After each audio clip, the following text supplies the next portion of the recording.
Hi everyone, I'm going to give Norman 5 minutes or so to speak about himself and his vision, and then we'll open questions to the floor. Right. As I mentioned earlier, if we can keep it to questions rather than our own views on certain issues, that way we can hear what Norman's ideas are.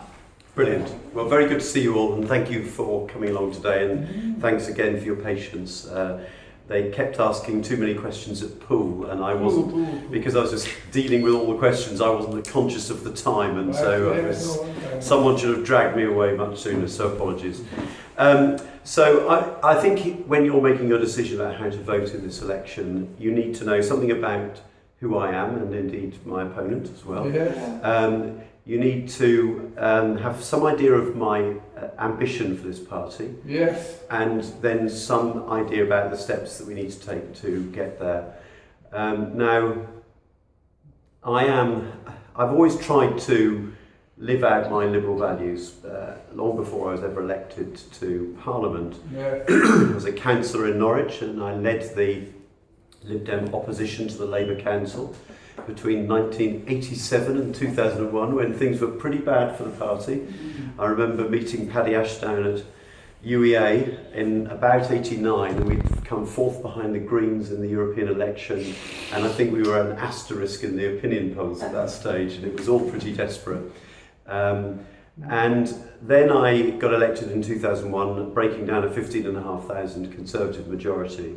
But I've always tried to be a campaigning MP, taking up big liberal issues like freedom of information and securing quite a landmark victory against Tony Blair, establishing the principle that every citizen has the right to know who their Prime Minister and who their ministers are meeting with, who's influencing them. Of course, when I became a minister, I was told you have to set out every meeting you've attended and all the people you met, and I thought, oh my goodness, that was me who was responsible for that. But you have to live by the standards you set, and taking on the arms trade about corruption in the developing world was another sort of passion of mine. But then as a campaigning minister, I've been on a mission, and I still am on a mission to achieve genuine equality for those people who suffer from mental ill health. And I think it's one of the big injustices that still has to be addressed.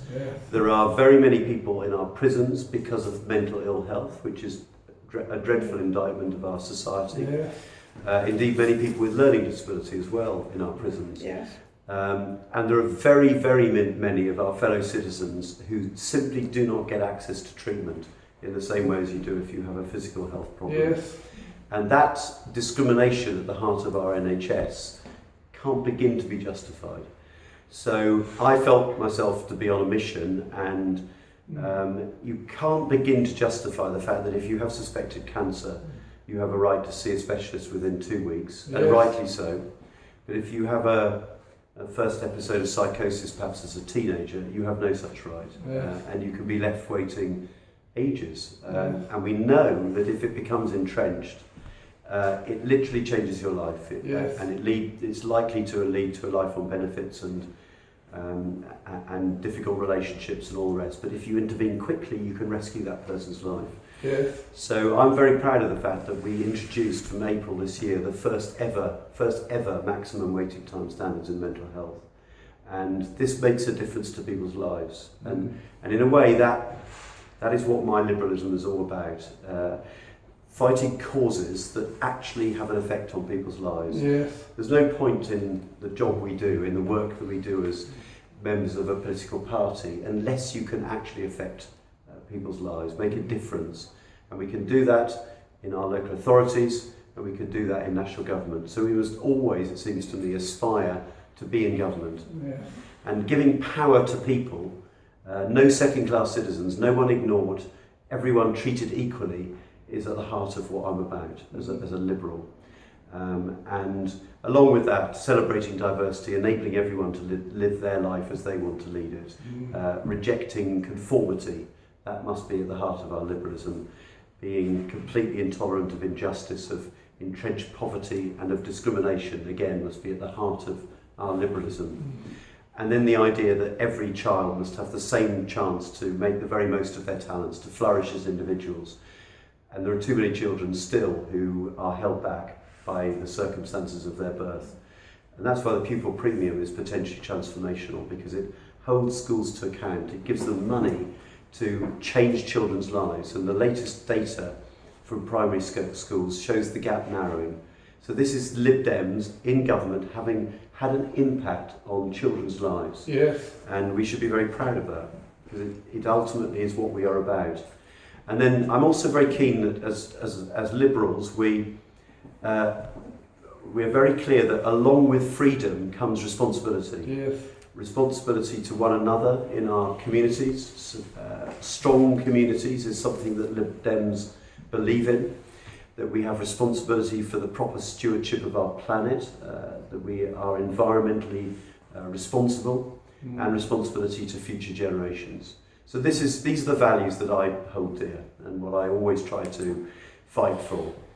The steps we need to take to achieve the ambition, and the ambition must be that we build a liberal, progressive, radical movement of change that actually seeks to achieve power in this country. We must be ambitious. We must set that as our objective. And I think we're at a time when change happens remarkably quickly, whether it's in politics.